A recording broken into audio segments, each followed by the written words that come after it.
ഇസ്രായേലിന്റെ നഗരങ്ങളെ വിറപ്പിച്ചിരിക്കുകയാണ് ഇറാന്റെ മിസൈലുകൾ. അവ നേരിട്ട് പതിച്ചതോടെ കെട്ടിടങ്ങൾ കൂട്ടത്തോടെ തകർന്നു എന്നുള്ള റിപ്പോർട്ടുകളാണ് അവിടെ നിന്ന് വരുന്നത്.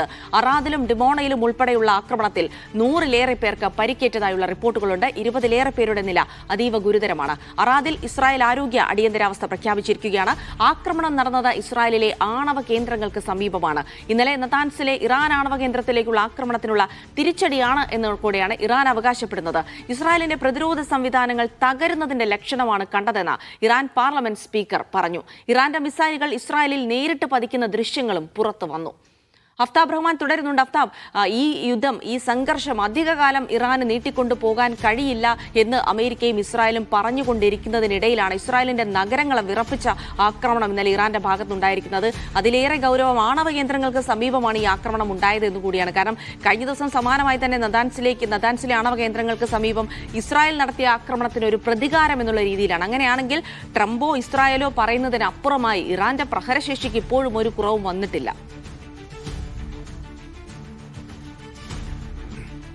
ജിൽസി, തീർച്ചയായും നമ്മൾ നേരത്തെ പറഞ്ഞു വെച്ചത് അതാണ്. ട്രംപ് നേരത്തെ പറഞ്ഞത് 48 മണിക്കൂറിനകം ഇറാന്റെ ആണവ കേന്ദ്രങ്ങൾ ആക്രമിക്കുമെന്നുള്ളതാണ്. പക്ഷേ ഈ ആക്രമണം ഇപ്പോൾ തന്നെ നടന്നുകൊണ്ടിരിക്കുന്നുണ്ട് എന്നുള്ളതാണ് വാസ്തവം. കാരണം ഇസ്രായേൽ ഇന്നലെ നെതാൻസിലുള്ള ഇറാന്റെ ആണവ കേന്ദ്രം ആക്രമിച്ചിട്ടുണ്ട്. ഇതിന് റഷ്യ മുന്നറിയിപ്പ് നൽകിയിട്ടുണ്ട്. കാരണം ആണവ പ്രസരണം ഉണ്ടാകുവാനുള്ള സ്ഥിതിവിശേഷത്തിലേക്ക് കാര്യങ്ങൾ പോകുന്നു എന്ന് പറയുന്നുണ്ട്. അതിന് തൊട്ടു പിന്നാലെയാണ് തിരിച്ചടി എന്നുള്ളത്. കാരണം ഇറാൻ നേരത്തെ പ്രഖ്യാപിച്ച അവരുടെ പോളിസി എന്ന് പറയുന്നത് ഐ ഫോർ ഐ എന്നുള്ള കണ്ണിന് കണ്ണ് എന്നുള്ള രീതിയിലാണ് ഇറാൻ തുടക്കം മുതൽ തിരിച്ചടിച്ചുകൊണ്ടിരിക്കുന്നത്. ഇന്നിപ്പോൾ നമ്മൾ ഓർക്കണം, 23-ാം ദിനമാണ്. യുദ്ധത്തിന്റെ 23-ാം ദിനത്തിൽ ഇന്നിപ്പോൾ പുലർച്ചെ വരെയുള്ള സമയത്ത് ഇസ്രായേലിന്റെ പല നഗരങ്ങളിലും സ്ഫോടനാത്മകമായ സ്ഥിതിവിശേഷം നമ്മൾ ഇതുവരെ കണ്ടതുപോലെ ഇതുവരെ ഉണ്ടായിരുന്ന ഒരു സ്ഥിതി എന്ന് പറയുന്നത് ഇസ്രായേലിനകത്തുള്ള ദൃശ്യങ്ങളോ അല്ലെങ്കിൽ സംഭവ വികാസങ്ങളോ അത്രയധികം പുറത്തേക്ക് വന്നിരുന്നില്ല. ഇന്നിപ്പോൾ പുലർച്ചെ വരെ US മാധ്യമങ്ങൾ, പ്രത്യേകിച്ച് CNN ഉൾപ്പെടെയുള്ള ടെലിവിഷൻ ക്യാമറകളിൽ അത് കൃത്യമായി പതിഞ്ഞു. കാരണം ഈ മിസൈലുകൾ ഒരേ സമയം തന്നെ പല ഭാഗത്ത് നേരിട്ട് പതിക്കുന്നു. അതാണ് ഇതിൽ ഏറ്റവും പ്രധാനപ്പെട്ട ഹൈലൈറ്റ്.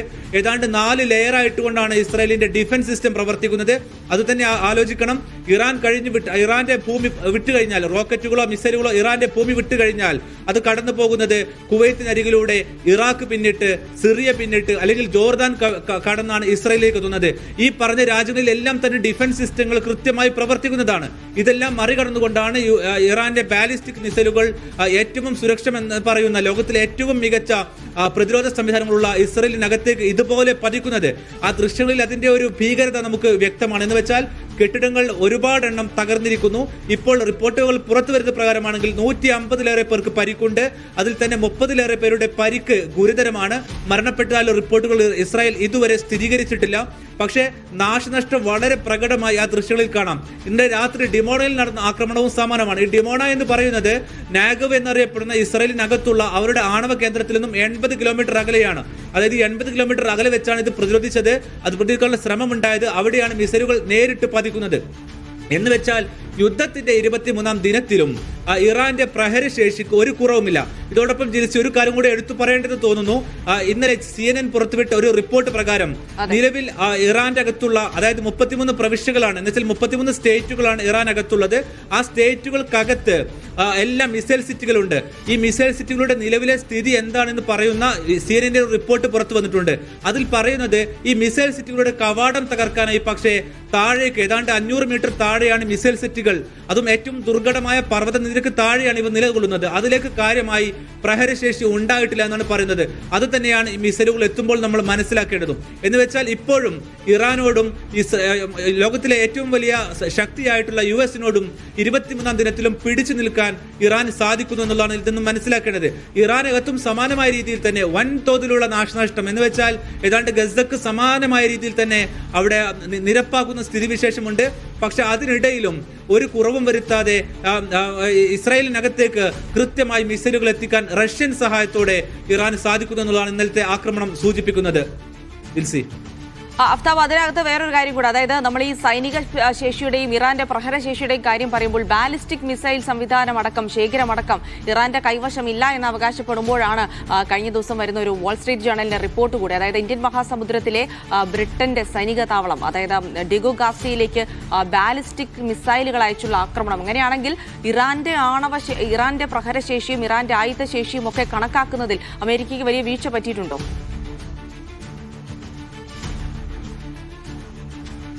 ഡീഗോ ഗ്യാസിലേക്കുള്ള ഈ ആക്രമണവുമായി ബന്ധപ്പെട്ട് ഇന്ന് പുലർച്ചെ IRGCയുടെ ഒരു പ്രതികരണം വന്നിട്ടുണ്ട്. അവർ പറയുന്നത് തങ്ങളുടെ ഭാഗത്ത് നിന്നല്ല എന്നുള്ള തരത്തിലുള്ള ഒരു വേഗമായിട്ടുള്ള എന്ന് വെച്ചാൽ ഒരു വ്യക്തതയില്ലാത്തൊരു മറുപടിയാണ് അവർ നൽകുന്നത്. പക്ഷെ ഇതിൽ മനസ്സിലാക്കേണ്ടത് ഡീഗോ ഗാർസി എന്ന് പറയുന്ന സ്ഥലം ഏതാണ്ട് 4000 കിലോമീറ്റർ അകലെയാണ് ഈ മേഖലയിൽ നിലനിൽക്കുന്നത്. എന്ന് വെച്ചാൽ അത്രയധികം പ്രഹരശേഷിയുള്ള മിസൈലുകൾ ഇറാനകത്ത് നിന്നും ഇപ്പോഴും പോകുന്നുണ്ട്.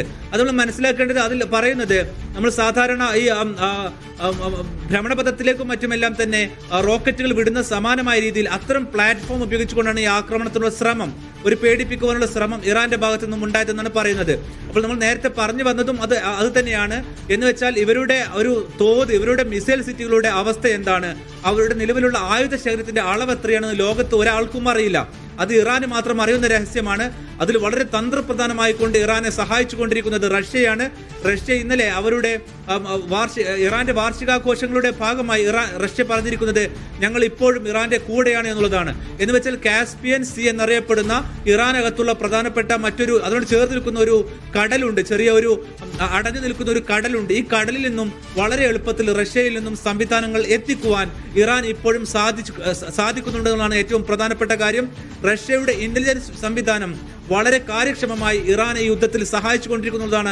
ഇത്ര സ്പെസിഫിക് ആയി, അതായത് വളരെ പ്രിസൈസ് ആയിക്കൊണ്ട് ഓരോ സ്ഥലങ്ങളിലേക്കും ആക്രമണം എത്തിക്കുവാൻ ഇറാനെ സഹായിക്കുന്നത്. അതുകൊണ്ട് തന്നെ ഈ യുദ്ധം പണ്ട് നമ്മൾ കാണുന്നത് പോലെ ഏകപക്ഷീയമായ യുദ്ധമല്ല. ഇറാന്റെ കൂടെ ആളുകളുണ്ട്. അതിൽ തന്നെ ഇനി എടുത്തു പറയേണ്ട മറ്റൊരു പ്രധാനപ്പെട്ട കാര്യം, ഈ യുദ്ധത്തിലേക്ക് ഇറാന്റെ ഭാഗത്തുള്ള എല്ലാ കക്ഷികളും ഇപ്പോഴും ഇറങ്ങിയിട്ടില്ല. അതിൽ എടുത്തു പറയേണ്ട വിഭാഗമാണ് നമ്മൾ ഗസ യുദ്ധത്തിൽ കണ്ട ഹൂത്തികൾ. അവർ ഇതുവരെ യുദ്ധത്തിൽ പ്രവേശിച്ചിട്ടില്ല. ഇറാൻ അവരോട് ആവശ്യപ്പെട്ടിട്ടില്ല. ഇറാൻ എപ്പോൾ ആവശ്യപ്പെടുന്നു അപ്പോൾ ഇറങ്ങാൻ തങ്ങൾ തയ്യാറാണ് എന്ന് ഹൂത്തികൾ പറഞ്ഞിട്ടുണ്ട്. ഹൂത്തികൾ കൂടി ഇറങ്ങിക്കഴിഞ്ഞാൽ സംഭവിക്കുക നമ്മളിപ്പോൾ സൗദി അറേബ്യ ഒക്കെ എണ്ണ കൊണ്ടുപോകുന്ന സമാന്തര പാത, അതായത് ഹോർമൂസ് അടഞ്ഞാൽ പിന്നീട് എണ്ണയൊക്കെ ഇന്ത്യയിലേക്കും ഒപ്പം തന്നെ യൂറോപ്പിൽ നിന്നുമെല്ലാം പോകുന്നത് സ്യൂയസ് കനാൽ വഴിയാണ്. അതുകൂടി അടക്കാൻ ഹൂത്തികൾക്കാകും. എന്ന് വെച്ചാൽ യുദ്ധം എന്ന് പറയുന്നത് ഇത് ഒറ്റപ്പെട്ട കക്ഷികൾ തമ്മിലല്ല, ഓരോ രാജ്യങ്ങൾക്കും അവരുടെ കൂടെ പിന്നിൽ നിൽക്കുവാൻ ആളുകളുണ്ടെന്ന് തെളിയിക്കുന്നതാണ് ഇറാന്റെ ഇപ്പോൾ നടന്നുകൊണ്ടിരിക്കുന്ന യുദ്ധം. ദിൽസി.